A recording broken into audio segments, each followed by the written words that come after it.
Welcome to another special episode. Dr. James Beckett Sports Card Insights. It's special because we're doing a tribute to Bob Gibson, whom I saw play, and a little bit older than me, died at 84 over the weekend, I think, pancreatic cancer. Like several of my other, I have some dear friends that have passed away from that. 18 months was how much Bob Gibson had beyond his diagnosis, and that seems to be the case almost exactly for some of my friends that have gone before me. And I've got a friend right now that has it, and so again, it's really tough cancer. I think one of the top 10 pitchers of all time. Certainly in my lifetime, I didn't see the Walter Johnsons of the world, but this guy was dominant with a capital D. Thanks, sponsors. Topps Panini Upper Deck, Heritage Auctions, Huggins & Scott Auctions, Mike Stadium Sports Cards, Burbank Sports Cards, ComC.com, and Beckett Media, Beckett Grading, Beckett Authentication. All of them had some touch with Bob Gibson in terms of their cards. And again, this part of Bob Gibson's part of the lore of the great game of baseball. My first love as a sport. Okay, I've got 10. I don't know if they're not all sports card insights, but I'll try to put a sports card insight spin on each of these 10 things that are just observations of tribute to Bob Gibson. Number one, I'm a big fan of loyalty to one organization. That doesn't happen as much. I do think it's a positive for card values.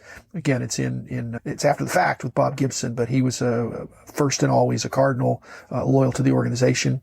And I think that's a good thing. And of course, that doesn't mean only people in St. Louis are going to collect his cards, but he's one of the, maybe behind Stan Musial, will be the number 2 greatest Cardinal of all time. Secondly, I think he was a very serious guy, a tough guy, and maybe people thought he was mean, but I don't know that he was mean. I think he did hit guys on purpose. But if you count warning them, if you lean out over the plate, I'm going to throw it inside and you might get hit. I don't know that he hit guys on purpose, but he threw inside to get him off the plate on purpose. And in that respect, to me, that's the difference between being tough and serious and being mean. Is the difference between being respected and being feared. I think he was feared, but in the respect sense. It's just like being a boss. If you rule by fear, I think that's probably not the best way. It's better to earn the respect, and Bob Gibson certainly did.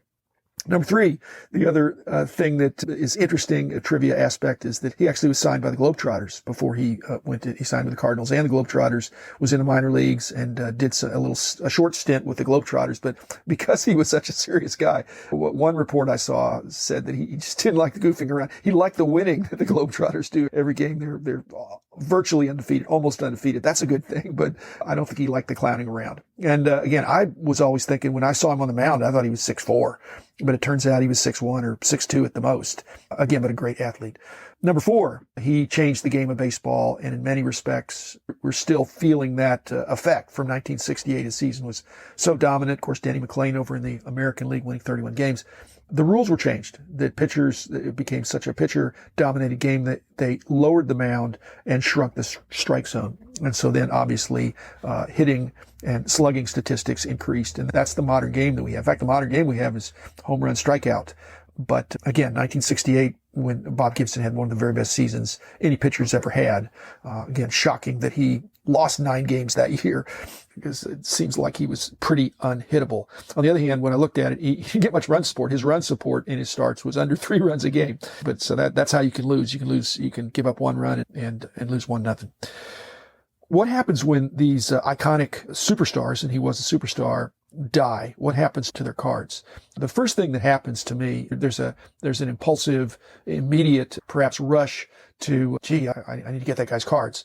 But more enduringly, there's a greater scrutiny of the person's life, their whole life, their career, and that I think is going to prove very positive for Bob Gibson. So the greater scrutiny and a greater appreciation, like going to a funeral, which I haven't been to one in a while, but I went to a bunch of them earlier this year, pre-COVID.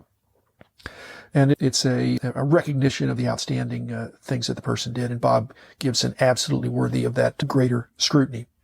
Number 6, if you saw him pitch and you saw his violent delivery, really falling off the mound toward first base and just flinging himself there, which was some misdirection. I think it made his pitches hard to lock onto.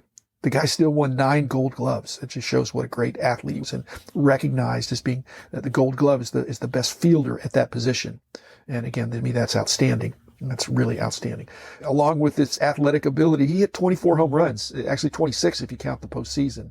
He hit 2 home runs in the World Series. Pretty amazing. And they didn't have playoffs, and he went straight to the World Series. So he doesn't, his playoff statistics are really World Series statistics. But it begs the question, and he didn't bat that much over 200, but it looks like he had a lot of clutch hits. And so you're saying, why would he ever get pinch hit for when he's this dominant pitcher, able to complete pretty much every game? He had amazing longevity, but again, a great athlete. Trivia question. If he's such a great fielder, how come somebody at the plate in 1967 hit the ball back with such force that they broke Bob Gibson's leg? The one and only Roberto Clemente, my favorite player.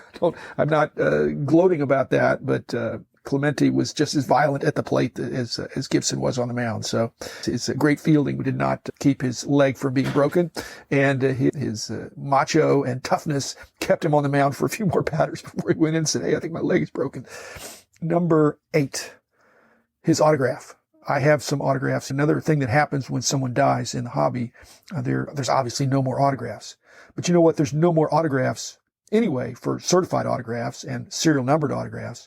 What is stopped is any future autographs of the non-certified, but authenticatable. Beckett Authentication, Steve Grad had on here a little while ago.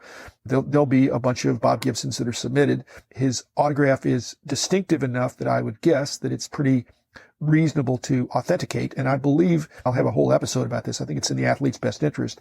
The older athletes, I don't think had this problem, but it's in your best interest, Mr. or Ms. Athlete, if you're in the public eye, to have a distinctive autograph that people can say, yeah, that looks like it, or it doesn't. And Bob Gibson had not great penmanship, but you could see it. Number 9, I think this is number 9. Project 2020 was Topps apparently had the idea to include Bob Gibson in that it's his 59 Topps high number rookie card with the very interesting pastel color. And I think the artists have had a good time with that. He heretofore would not have been considered one of the stronger, even a top 10 pitcher of all time, but not probably one of the stronger candidates within the 20 star baseball players that were selected for Project 2020. But my guess is he'll get a little bit of a bump on that. And it, like I said, with the greater scrutiny, it may even be an enduring bump that lasts for a while. Last and certainly not least, what are his best cards? Obviously his high number rookie card. I had trouble centering on that card, but other than that, I didn't have trouble. I've had cards with sharp corners, but I've had, like I said, centering difficulties with that card. But it's a great card. It's, like I said, I think the Project 2020 memorializing that card is going to add. So I think we might see a bump in that, especially in higher grades. But then he's got other great cards. And the first one that because I look in the Beckett OPG, and you can look at the guys' the stars cards roughly in chronological order, except for some, anomalies. But he's got a 1958 Omaha minor league team issue, which that's one of the ones I miss. A past tribute to Dan Even. Dan knew a lot about the postcard type issues and team issue type issues and was from the Midwest, but I don't even know that I've seen that card. So that'd be a pre-rookie minor league card. I believe it's oversized, but I haven't even seen it. And when I haven't seen something, that means it's probably pretty rare, because I've been to every national and I look for stuff like that. I wasn't necessarily looking to buy it, although I probably would have bought it because I don't have any cards. I don't believe I have any cards from that set. And so I like to have a type card from each set. But he's got other great cards. I'd point you toward, again, what you're not going to see. The 59 rookie card is not super tough. 60 Topps card is really pretty easy of his cards. 61, not difficult. 62 Topps, now you're talking much tougher. To me, that and his rookie card would be the two cards from Topps that would be tougher. And the borders on the 62 Topps, even with a high number, you can get some chipping and things like that. Another interesting thing is he has several Venezuelan cards, and I believe he played in Venezuela in some of the early in his career when players would do things in the off season to stay in shape. And he's got there are a number of other oddball cards. One thing I like about Bob Gibson, among many things, is that he has cards from 59 to 75. He retired in 75, and that was his last card. And I think that's, I'm a purist a little bit. I give a preference. I think I'm not the only one that does this, give a preference for collecting cards of players from while they were playing. There's been ample Bob Gibson cards, not to be confused with the former, I think, Brewers pitcher from 20 years ago that shared the same name. But the Bob Gibson in the Hall of Fame has got some great cards and some certified autographs which I'm sure will get a little bit of bump. But at any rate, thanks for giving. I had a lot of friends in college that were from St. Louis, and Bob Gibson was the man. And I remember back in the day in '68 and '67 as well. Even when Clemente broke his leg, he still came back in '67. He got his leg broken in July, and in September he comes back, and then in October he's winning 3 games in the World Series.